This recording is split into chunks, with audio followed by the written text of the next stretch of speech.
Hey, good morning, Earth Science friends. We're going to finish up the notes today. It shouldn't take us too terribly long. There's not a lot left. There's two last sections to talk about, and it's a little bit about climate change from the movement of plates and the supercontinent cycle. So other than Pangea, other supercontinents that have existed and kind of how we got where we are today. So with the fact that the plates have moved throughout history and we've had all of our land masses in different places and grouped in different ways, one of the things that we've seen happen is that there's two kind of extreme climate scenarios. One is called the icehouse climate, which is as it sounds, it's very cold, dominated by a lot of ice, it's very dry. And then the greenhouse climate, which we can kind of maybe remember because we are talking about an excess of greenhouse gases and how that traps in heat. And so during this climate in the past, this would be a very warm and humid condition.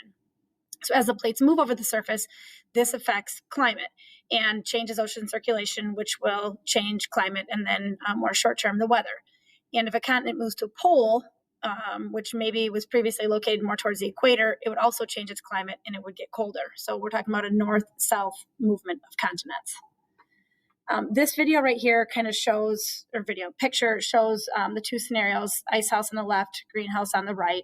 And then over here, over time, so this is million of years ago at the bottom, we're looking at how sea level has changed, how the amount of CO2 in the atmosphere has changed, and then as a result of that, what the conditions on the Earth are like, if it's a warm and humid condition or a cold and very dry situation. There's a little video right here. It talks about what's called the albedo effect, and albedo is a fancy word for kind of reflection off the Earth's surface.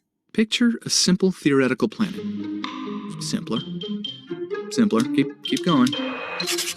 Nope, that's too far. That is just a dot. Not even trying. Okay, there.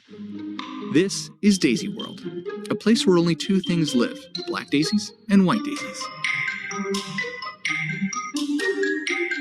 In the early days, the atmosphere of Daisy World is cooler, and black daisies thrive in these cooler temperatures. The black daisy population does so well, in fact, that it absorbs more energy and begins to warm the little planet. But now it's too warm for black daisies, but it's just right for the white daisies to blossom and expand. And while the planet is covered with more and more white daisies, they begin to reflect more energy back into space. We call this amount of reflectance albedo. The more reflective the surface of the planet, the higher its albedo. We can think of it as a percentage of how much energy is coming in and then bouncing back out into space. For instance, the albedo of a perfect mirror would be 100%. If we had a completely black surface, the albedo would be 0%.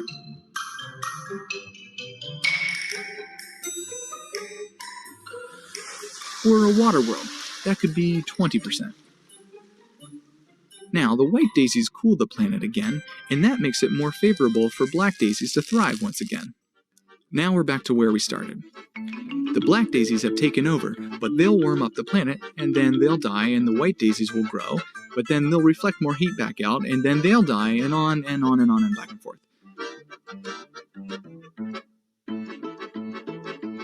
And over time, within a narrowly defined temperature range, Daisy World stays resilient and makes it possible for daisies to exist at all. Of course, this is a theoretical planet. There are no variables, like rotation, seasons, diseases, geography, or even humans. It does illustrate how a change in one environmental condition can cause a change in a second condition, which in turn can change the first condition again. We call this a feedback loop. The Daisy World model is an example of a negative feedback loop because the initial changes to the climate are muted by the combination of black and white daisies. On Earth, we can see this kind of negative feedback loop with clouds. Let's say increasing temperatures cause more surface evaporation, which cause more cloud formation, and clouds, much like our white daisies, have a higher albedo than the Earth's surface. Then the clouds will reflect more heat and cool the planet. When we look at snow and ice at the poles, which have a high albedo, we can see a positive feedback loop. When temperatures rise, the snow and ice melt, and so even more energy is absorbed by the water, and this continues to melt the snow and ice even further. With increasing climate change, the natural reflectance of our icy poles dramatically declines. Daisy World is a much simpler place than our own planet, but it shows us that maintaining a population on Earth requires a delicate balance with the right organisms and the right range of environmental conditions.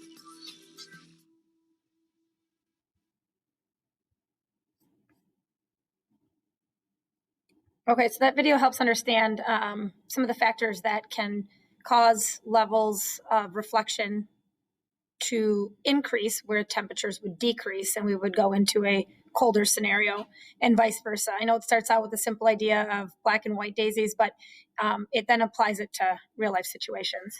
So with this, a few indirect effects of plate movements on climate has to do with volcanic eruptions. And what volcanic eruptions do is they put sulfur and ash gases into the atmosphere, specifically the stratosphere, and creates a layer of reflection. So here at this point, we would have a high albedo and lots of reflection, and temperatures on Earth would cool overall. And this does happen still today with volcanic eruptions. About 1 billion years ago, there was the formation of a supercontinent called Rodinia, and we'll touch on that more at the end here. That stretched from the South Pole to the equator. And this was considered a snowball Earth, and the Earth kind of plummeted into freezing conditions. This also coincides with a series of devastating glacial events and suggests possibly that near the equator there was actually glaciers, which is hard to believe because we wouldn't see that today. Rodinia itself, this supercontinent, was snow and ice covered, and the equator could possibly have been as cold as present-day Antarctica is.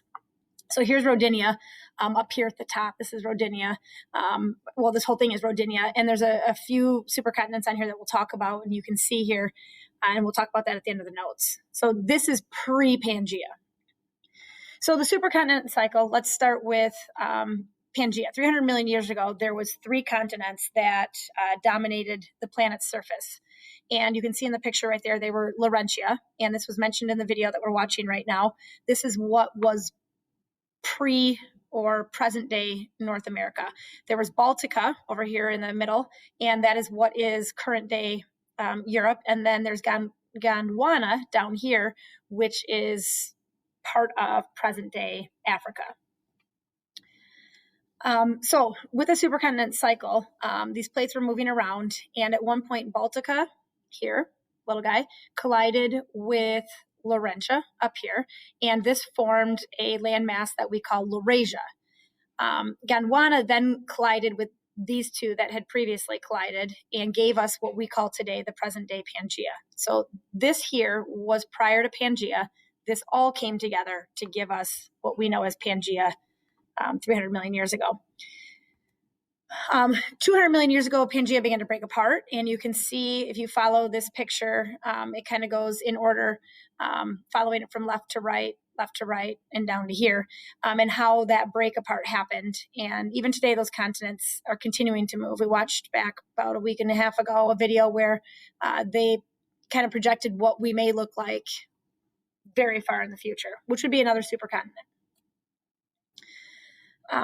The most recent supercontinent breakup is Pangea, and it's important to remember that it's not the only one in Earth's history. It's the only one we really talk about. We know the most about it. We have the most evidence for it, but it is not the only one. And so what the supercontinent cycle is basically the coming together, the convergence, the breaking apart or divergence of continents over and over and over again to create supercontinents. During this cycle, they gradually break apart. We're talking millions of years. This is a very hard process to visualize because we can't see it on our time scale.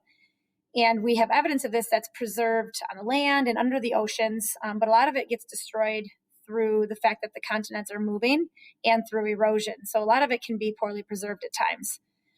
It is important to understand the process, and the evidence that is left behind can give us a good idea of what existed in the past, how evolution happened with the planet's surface, our atmosphere, our climate, and what lives on the Earth.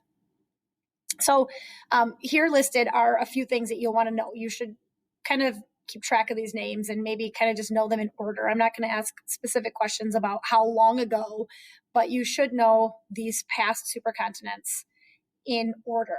So the one that we have record of, one of the oldest, dates back 3.1 billion years ago. We call that Valbara.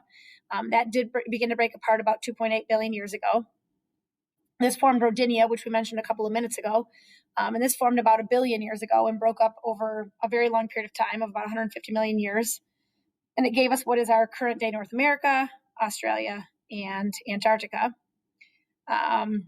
There was a different ocean that we don't recognize today that surrounded Rodinia. And then 750 million years ago, Rodinia kind of broke apart and opened a new ocean basin that we don't recognize today either, the Panthalassic Ocean. About 600 million years ago, Panotia formed.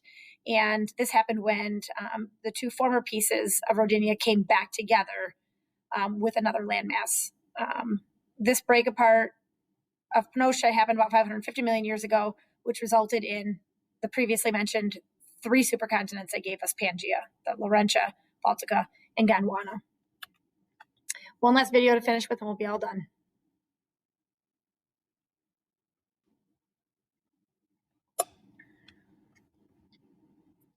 All right, so that video is a little bit longer, but kind of gave you a visual and understanding of our past. It was a very hostile environment, lots of volcanic activity, and lots of heat that caused a lot of that breakup to happen. So that takes us to the end of the notes. I hope you guys have a great day. Remember to finish up the plate tectonic worksheet, the maps, and the questions that go with it, and try to take the practice test once before class tomorrow, Thursday or Friday, so that you can ask questions if you have them. Have a good day.